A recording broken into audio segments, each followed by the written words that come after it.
Baedi Ashira Dumai Erat Ashira Dumai Erat Ashira Dumai Erat Minamorama Baedi. Amis téléspectateurs, bonjour et bonsoir. Professeur Ignace Rama dans votre émission Au-delà de l'invisible, les mystères. Ce soir, amis téléspectateurs, nous allons parler du karma. Qu'est-ce que le karma? Le karma, ce sont nos actions passées, nos actions dans les mondes passés, n'est-ce pas, qui ont une certaine influence dans le monde présent et qui agit sur notre vie. Nous parlons du karma, du karma, du karma. Et vous savez, en réalité, on parle du karma. Pourquoi? Chacun de nous mène des actions. Nous péchons par ignorance. Par ignorance et par négligence. Et il faut nécessairement que nous évitons certaines choses. C'est pourquoi cette émission se veut un creuset d'information, un creuset d'éducation, un creuset de suivi pour aider chacun de nous à ne point tomber dans le péché, à ne point tomber dans les erreurs pouvant nous causer, n'est-ce pas, des torts, des maladies et même la mort. Vous savez, comme on le dit toujours, chaque cause a un effet. Chaque cause a un effet. C'est ce que tu fais qui te fera. Et qui sème le vent récolte nécessairement la tempête. Tu ne peux pas semer de bons fruits pour en hériter de mauvais. Non, jamais.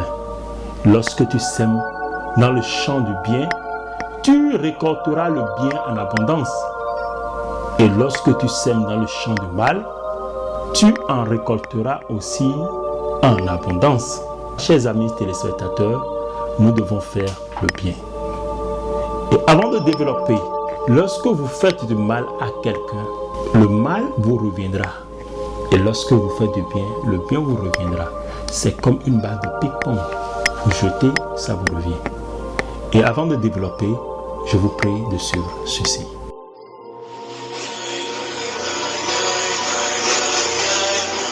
Luminance, luminance, luminance. Enfin, la luminance. Le professeur Ignace Rama est la lumière produite par le Picel pour éclairer votre vie. Quelle que soit votre personne. Merci. Donc, tel que je le suis en train de le dire, le karma, les actions nous enseignent en réalité sur nos comportements. Et nous devons prendre conscience, n'est-ce pas, sur l'impact. Il y a 12 lois sur les actions de nos vies passées. Et c'est ce que les spirituels, les gens appellent le karma. Le karma, en réalité, ce sont nos actions passées. Donc, il y a 12 lois où nous devons parler sur les 12 lois. Cette première loi, c'est quoi? La première loi. C'est la loi c'est la grande loi. Et qui parle de quoi? Qui parle de l'action. On récolte toujours ce qu'on a semé. Lorsque vous semez dans le champ du bien, vous allez récolter dans le champ du bien. Mais lorsque vous semez dans le champ du mal, vous allez récolter dans le champ du mal. Lorsque tu jalouses ton frère, lorsque tu empoisonnes quelqu'un, lorsque tu lui jettes un mauvais sort, ne pense pas que tu l'as fait et c'est de façon gratuite et que tu as déjà gagné le prix. Non. 7. Tu l'as fait pour quelque chose, pour obtenir un résultat. Tu auras le résultat. Mais il faut savoir que tôt ou tard, tu le payeras. Un monsieur qui voit un oiseau sur un arbre et prend sa lance-pierre et le jette et tue l'oiseau. Vous pensez que c'est inutile? Il prend l'oiseau, il ne mange pas. Il prend l'oiseau et il jette. Alors, regardez les conséquences que ça peut amener. Cet oiseau peut-être a une famille, a des enfants. Il les a laissés dans leur nid et il est parti chercher leur nourriture. Tu le tues et c'est pas pour consommer, mais c'est pour faire du mal. Penses-tu que cela restera sans être payé? Non. Vous savez, nous sommes souvent responsables de nos actions et donc leurs conséquences aussi. Lorsque ces conséquences arrivent, nous devons être en mesure de répondre oui. Présent. Si nous semons des graines, chers amis, téléspectateurs, de positivité autour de nous, il faut être conscient que nous allons récolter toujours les bonnes choses et les bonnes choses arriveront toujours dans notre vie. Et notre vie sera comblée au-delà de ce que nous espérons. Chers amis téléspectateurs, et quand nous quittons la grande loi, il y a la loi de la création. Au niveau de la loi de la création, il y a beaucoup de choses. On sait que Dieu a créé le monde. Il a créé le monde et il nous a donné le pouvoir de diriger le monde. Nous participons, chers frères et sœurs, amis téléspectateurs, à nos souhaits. C'est ce que nous souhaitons. Nous sommes en réalité, c'est ce que nous souhaitons qui nous arrive. Nous sommes en réalité les directeurs de nos vies, le capitaine de notre vie, de notre âme. Vous savez, je prends l'exemple d'une voiture. Vous avez votre voiture. Vous prenez la voiture, vous commencez par conduire. En réalité, notre vie est semblable à une voiture. Et le conducteur, c'est nous. Lorsque nous prenons le volant de notre voiture, si nous accélérons, nous conduisons de façon désintéressée, cette voiture restera de façon désintéressée. Si nous l'entretenons, cette voiture sera vraiment entretenue et cela reflètera en réalité l'image de notre personnalité. Si nous conduisons de façon inconsciente, il peut arriver que cette voiture fasse un accident et soit détruite et peut-être que nous n'allons pas nous en sortir. C'est pourquoi nous devons prendre conscience. Il n'y a rien qui soit un hasard. Pourquoi avant de conduire une voiture, il faut aller dans une auto-école, avoir un permis de conduite, un permis de conduire?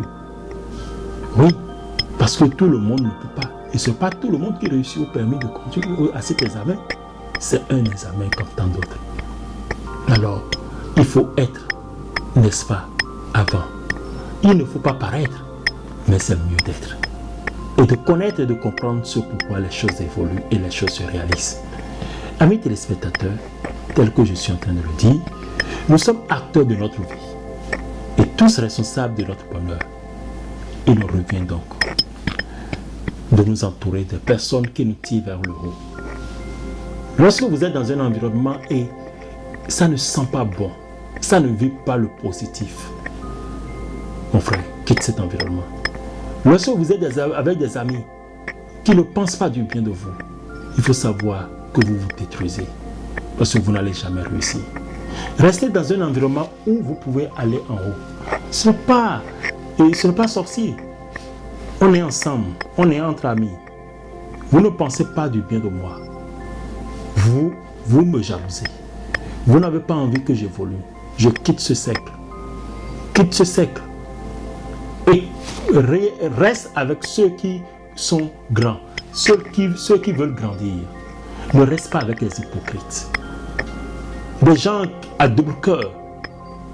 Alors, si tu y restes, il faut savoir que ton étoile va s'éteindre. Et tu ne seras jamais rien. Tu ne seras jamais à la hauteur. Tu ne seras jamais en haut. Toi, tu veux percer vers le haut. Tu veux aller en haut. Tu veux atteindre un objectif. Alors, reste avec tes semblables. Ne te fais pas de mauvais amis. Oublie-les. Il y a des gens qui sont conçus comme ça. Comme je l'ai dit la dernière fois, dans les âges de l'âme, si tu n'es pas avec des gens qui ont le même âge d'âme que toi, mon frère, ça veut dire que tu perds ton temps. Es-tu prêt pour perdre ton temps? Alors, suis mes conseils, suis la voix de l'esprit qui te parle. Au-delà sur cette voie de cette émission, au-delà de l'invisible, les mystères. Je te parle des mystères. C'est très important que tu m'écoutes. Reste avec tes semblables. Cherche à percer haut. Vise le sommet. Vise grand. Vise beau. Vise fort. Et sois le meilleur. Je vais au niveau de la loi 3, qui n'est rien d'autre que la loi de l'humilité. Qu'est-ce que tu peux faire dans ce monde, dans cette vie, sans être humble? L'humilité, tel qu'on le dit, précède la gloire. Oui. Acceptons les choses telles qu'elles nous arrivent.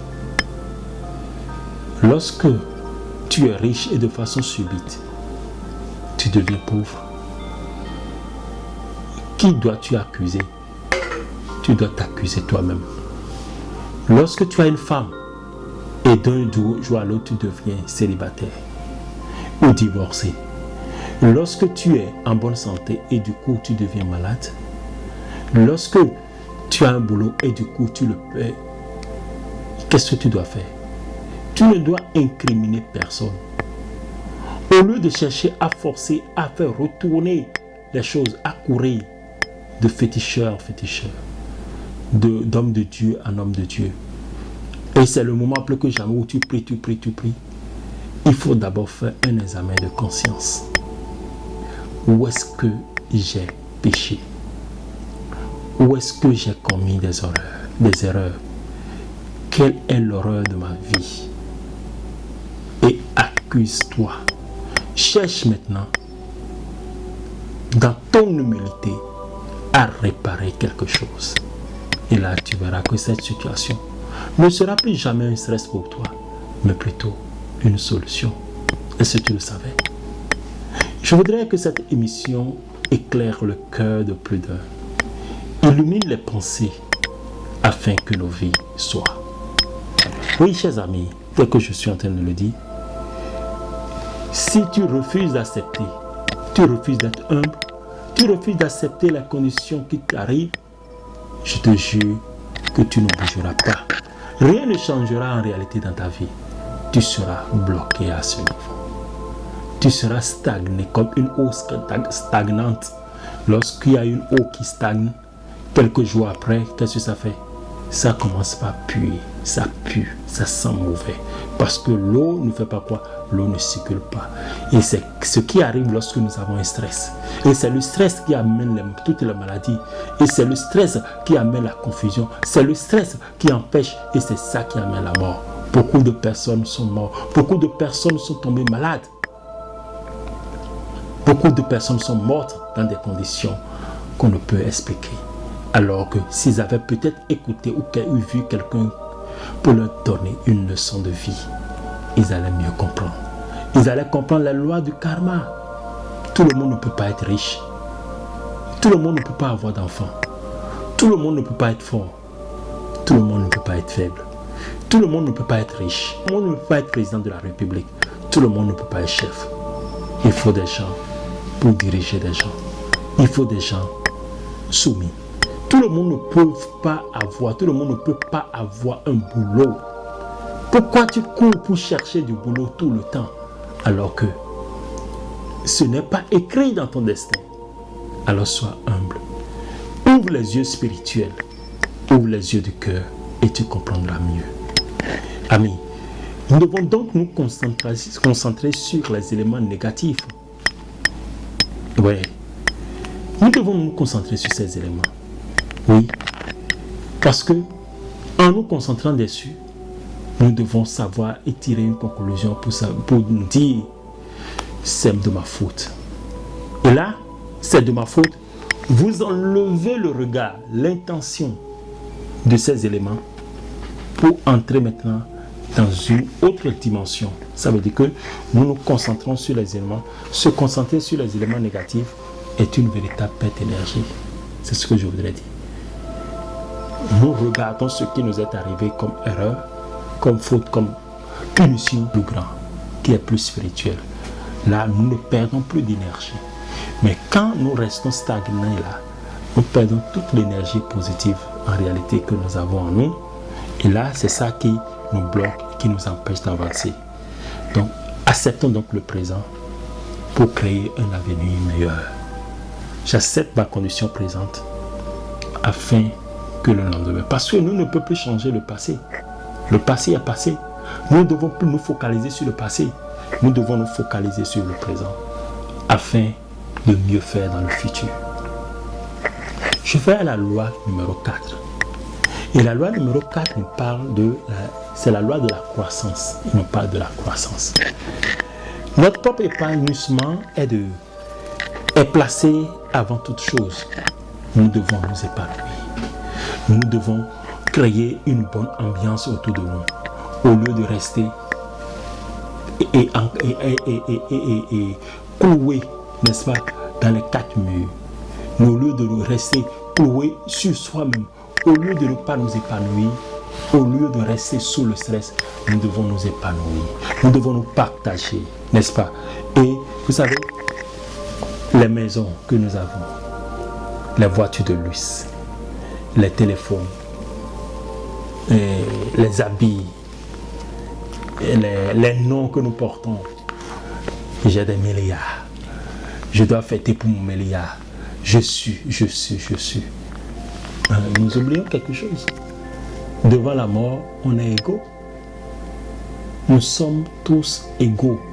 Des gens égaux devant la mort. Devant la mort, il n'y a pas de riche, il n'y a pas de pauvre. Tu entreras dans le trou. Nous entrerons tous dans le trou.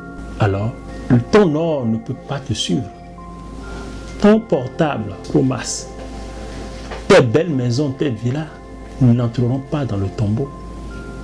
Tes voitures de luxe de 500 millions, d'1 milliard n'entreront pas dedans. Vanité de vanité. Tout est vanité. Et poursuivre devant. Alors, la loi de la croissance nous dit que toutes ces choses ne nous rendront pas heureux. La seule chose qui pourra nous rendre heureux, c'est le changement intérieur. Nous devons nous changer de façon intérieure. Nous dégager. Avoir la paix du cœur. C'est la paix du cœur qui est la richesse, qui est au-delà de toutes les richesses. Fais souvent cet exercice. Vide ton cœur. Élève-toi vers les dimensions les plus supérieures. Et il faut aimer la vie. Aime la vie. Alors, reviens donc en premier temps à s'aimer soi-même. Est-ce que nous nous aimons réellement? Nous devons nous aimer. Tu dois t'aimer. Est-ce que nous nous aimons réellement? Non.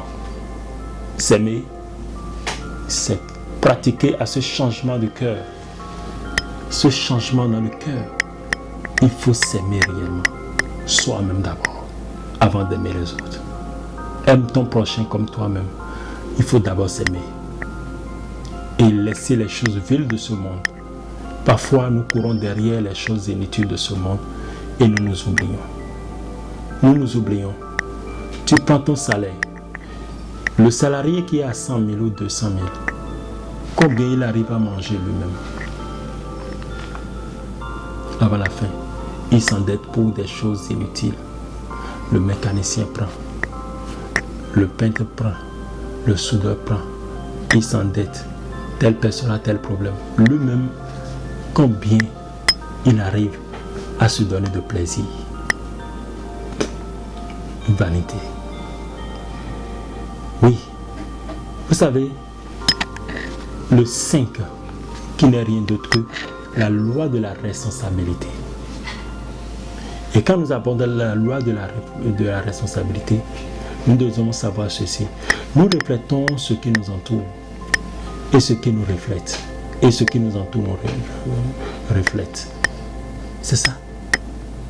Nous reflétons ce qui nous entoure et ce qui nous entoure nous reflète. Nous sommes tous coupables, n'est-ce pas? Nous sommes tous capables, chers amis téléspectateurs, nous sommes tous capables, n'est-ce pas, de transformer notre réalité. Oui. En modifiant quoi? Simplement notre état d'esprit.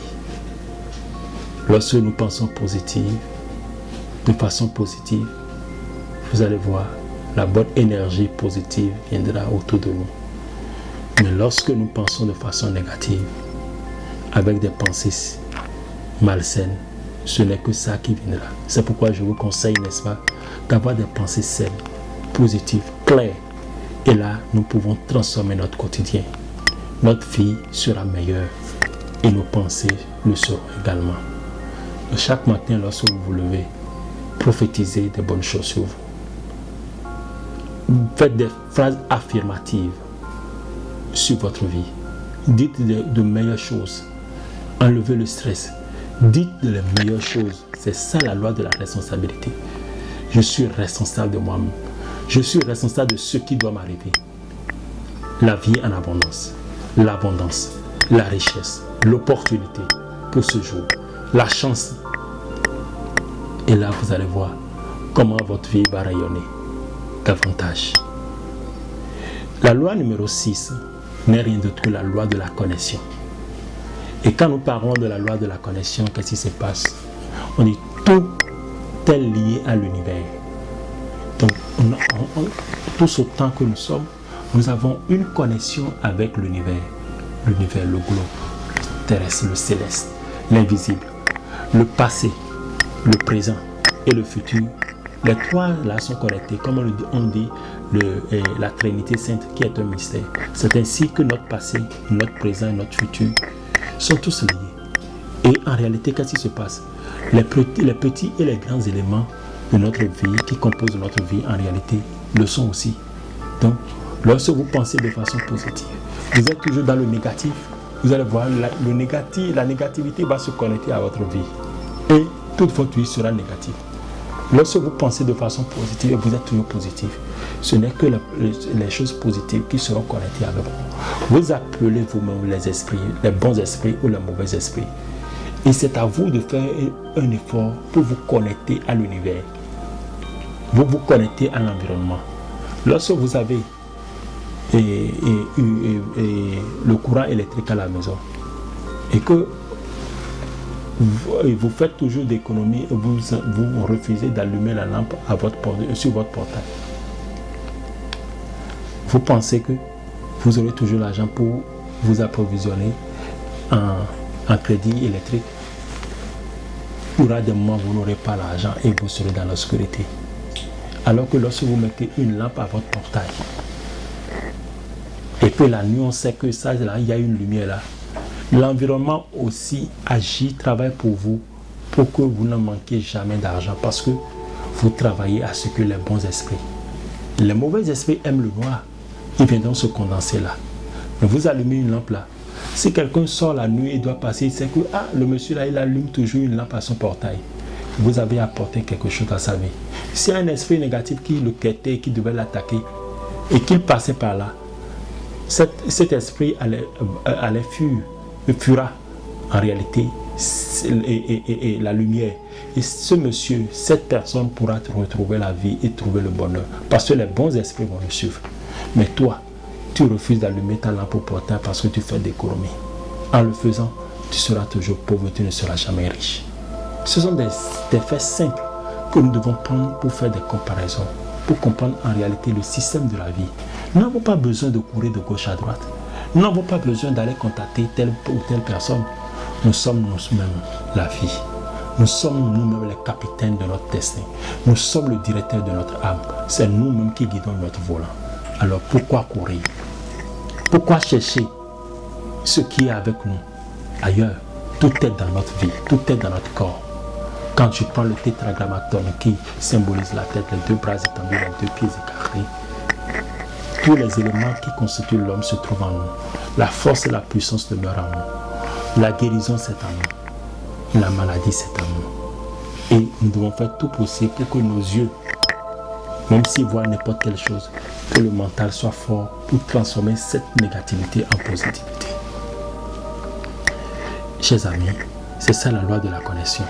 Donc, toute action a des conséquences. Et chaque petite chose de la vie, n'est-ce pas, a donc son importance. La loi numéro 7 nous parle de la concentration.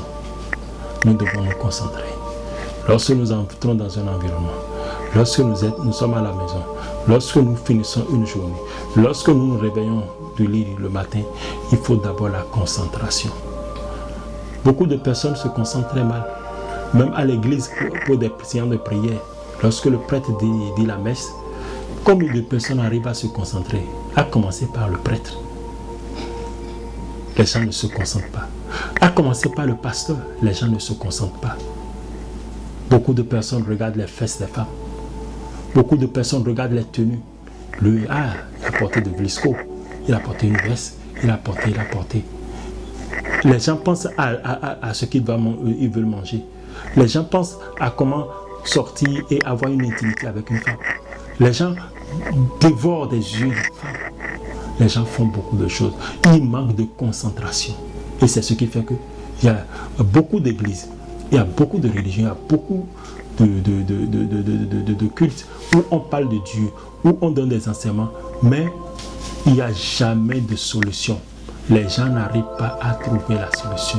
Les gens restent toujours tels qu'ils sont. Ils ont toujours des problèmes. Et au lieu de se concentrer et de comprendre, ils courent partout pour chercher des solutions alors qu'ils n'en trouvent jamais et ils ne pourront jamais trouver. Et ils dépensent tout leur argent, tout leur salaire sont dépensés pour le néant, pour l'inutile. Et ils n'arrivent pas à trouver, n'est-ce pas, le sens de leur vie. La loi de la concentration. Donc nous devons bannir les mauvaises pensées et accomplir les choses et une seule chose à la fois. Bannir les mauvaises pensées et accomplir une chose. Et chaque chose en son temps. Chaque chose en son temps. Chaque récipient a son couvercle. Nous n'accomplons pas notre cerveau par des pensées négatives et concentrons-nous sur ce qui nous rend vraiment heureux. C'est ça, c'est la loi de la concentration. 8. De la loi du don et de l'hospitalité. Et c'est là que je rejoins les orphelins, les veuves. C'est dans la Bible. Lorsque vous donnez à votre prochain, lorsque vous prenez quelqu'un, vous soutenez quelqu'un, je vous en prie, c'est ça qu'on appelle la loi de l'altruisme. La loi de l'altruisme, en réalité, et que nous dévoilons nos intentions. C'est en étant altruiste que nous dévoilons en réalité nos intentions réelles. Il faut penser à l'autre. Il ne faut pas se dire moi. Tu dis toi tout le temps et tu ne dis jamais non. Il faut dire non. Il faut penser aux autres. Et l'altruisme est une élévation spirituelle, c'est une qualité spirituelle de haute portée. Il faut penser. Il ne suffit pas de dire je veux aider. C'est pourquoi je vous dis, pour apporter votre pierre à l'édifice, même si c'est peu, la dame qui a donné un seul centime, c'est elle qui a tout donné. Alors que les autres avaient donné le surplus, mais elle a donné tout ce qu'elle avait. Pour poser des actes, vous voyez, nous devons poser des actes. C'est aussi en aidant les autres que l'on trouve son propre équilibre spirituel. Comme le dit en anglais, givers never lack. Et par conséquent, accéder au bonheur. Donc celui qui donne, la main qui donne ne tarit jamais. Il faut donner. Il ne faut pas être fatigué de donner. Il faut apporter le peu que nous avons pour les autres. Il faut les aider. Il faut soutenir. Et là, Dieu vous soutiendra. Ne pensez pas à vous. Il y a la rentrée, oui. Bientôt. Mais on dit, mes enfants n'ont pas, je n'ai pas encore trouvé l'argent pour faire truc là pour mes enfants. On me dit aujourd'hui d'aller aider les orphelins. Il faut que je pense à mes enfants d'abord. Alors là, vous êtes en train de pécher parce que vous ne comprenez pas en réalité la loi de la nature. Et vous savez, le 9, au niveau du 9, nous parlons de la loi de ici et maintenant. Ici et maintenant, la loi du ici et maintenant, en réalité, c'est le moment présent. C'est le moment présent nous appartient vraiment. Donc nous devons nous focaliser sur le présent. Le présent. Vraiment. Et faire un effort de ne plus parler du passé ou de l'avenir. C'est ma vie. Je suis là. Je parle de mon présent. Le passé ne peut plus revenir. J'ai commis des erreurs dans le passé. C'est fini. Le futur, je ne sais pas comment ça va se passer. Je ne sais de quelle couleur. Mais j'ai la possibilité de changer ma vie dans le présent. Chaque jour que Dieu fait, j'ai la possibilité de mieux faire et de ne plus regretter et de ne plus revenir en arrière. Et c'est ce qui fait que beaucoup de choses, beaucoup de personnes parmi nous font des erreurs et nous n'arrivons pas en réalité à savoir ce que nous faisons réellement. La loi de ici et maintenant. Il faut le faire maintenant. Vous voyez? Donc, vivons notre présent et ne regrettons rien de notre présent. Si nous avons envie de nous faire du plaisir, faisons notre plaisir maintenant, pas demain. Il n'y a pas bien de remettre à demain ce qu'on peut faire maintenant. C'est maintenant, ici. Donc, détachons-nous de nos erreurs passées. Le passé est fini. Et évitons de perdre du temps à rêvasser. Nous rêvons beaucoup. Nous imaginons. C'est pourquoi à l'église, on ne peut pas nous concentrer. Tu es à l'église, tu pries, concentre-toi et prie. Mais tu commences pas à penser, hey, tout à l'heure, qu'est-ce que je peux faire? Qu'est-ce que je peux faire? Tout comme si tu es Dieu, tu sais ce qui va se passer dans une minute. Ne pense pas au lendemain. Le lendemain se chargera de lui-même. À chaque jour suffit sa peine. Parce que les oiseaux du ciel, ils ne sèment ni ne moissonnent. Ils ne sèment point, même moissonnent. Ils mangent. Vous voyez? Alors, l'importance que l'homme a devant Dieu, Dieu ne peut pas nous laisser. La loi numéro 10 est la loi du changement. À moins d'être changé, l'histoire se répète. Donc, ce choix est entre vos mains. Nous devons changer. Chacune de nos erreurs est une leçon de vie. Et il est donc important d'en prendre conscience. Nous devons prendre conscience en réalité et mettre les changements nécessaires pour qu'elles ne se reproduisent pas infiniment. Oui, la loi du changement. J'ai fait des erreurs par le passé. Je prends la résolution de ne plus le faire et de ne pas répéter les mêmes fautes. Lorsque vous allez devant un prêtre et vous confessez toujours le même péché, et il dit je te pardonne, vous pensez que tous les jours là il te pardonnera. Chaque fois tu vas dire j'ai avorté. Toi tu ne fais qu'avorter. Non, ça ce n'est plus un péché, ça devient un vice et tu es criminel. Alors il est vrai, l'erreur peut arriver, mais il faut faire un effort de changer. Tu peux mentir, fais l'effort de changer. Tu peux voler, fais l'effort de te changer.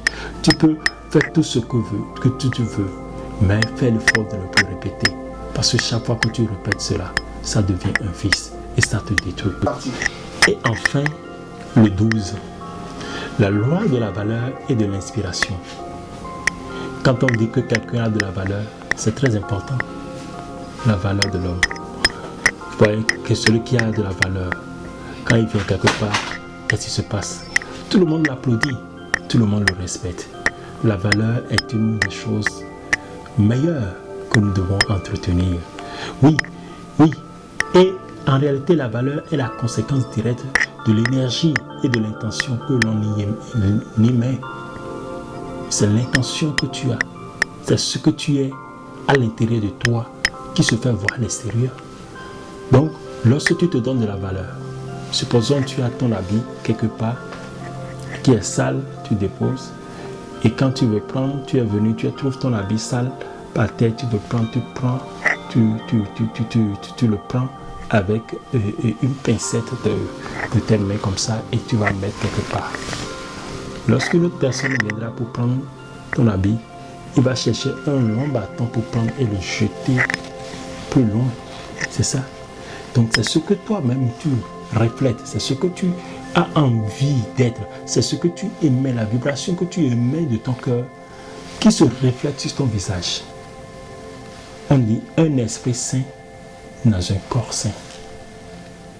Ce n'est pas un corps saint dans un esprit saint, un esprit saint dans un corps saint. Et quand on parle de la présence de l'Esprit Saint, du Saint-Esprit, ce n'est pas ce que nous chantons à l'église, Saint-Esprit, Saint-Esprit, Saint-Esprit. C'est une transformation réelle de soi.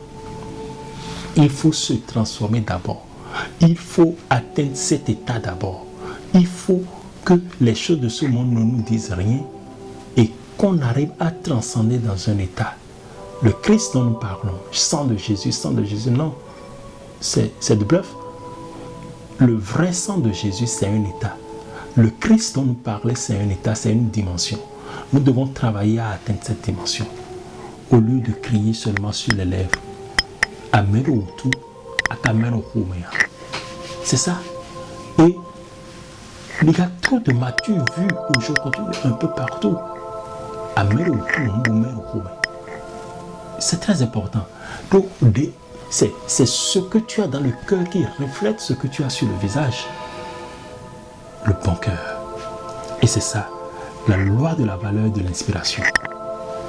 L'argent et les objets ne nous mèneront jamais vers le bonheur absolu. L'argent, c'est la vanité.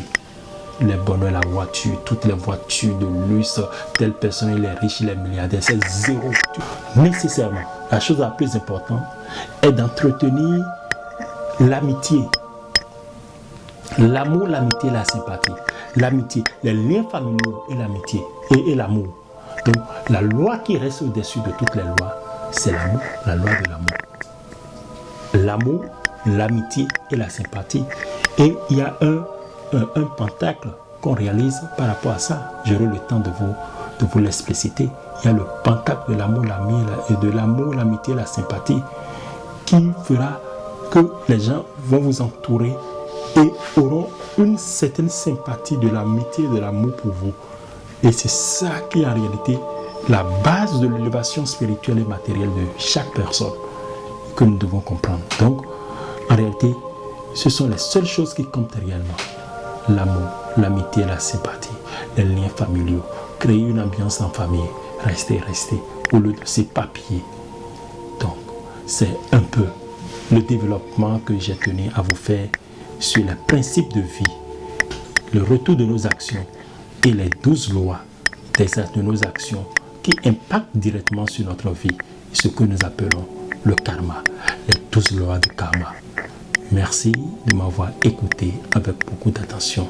C'était Professeur Ignace Rama dans l'émission Au-delà de l'invisible, l'œil de Dieu. N'oubliez pas, de me contacter, pour mes contacts, regardez la liste défilante. Je suis au 4 229 97 59 05 25 et plus 229 41 42 50 52. N'oubliez pas de vous abonner aussi sur ma chaîne YouTube Professeur Ignace Rama. Que Dieu vous bénisse. Merci. À très bientôt.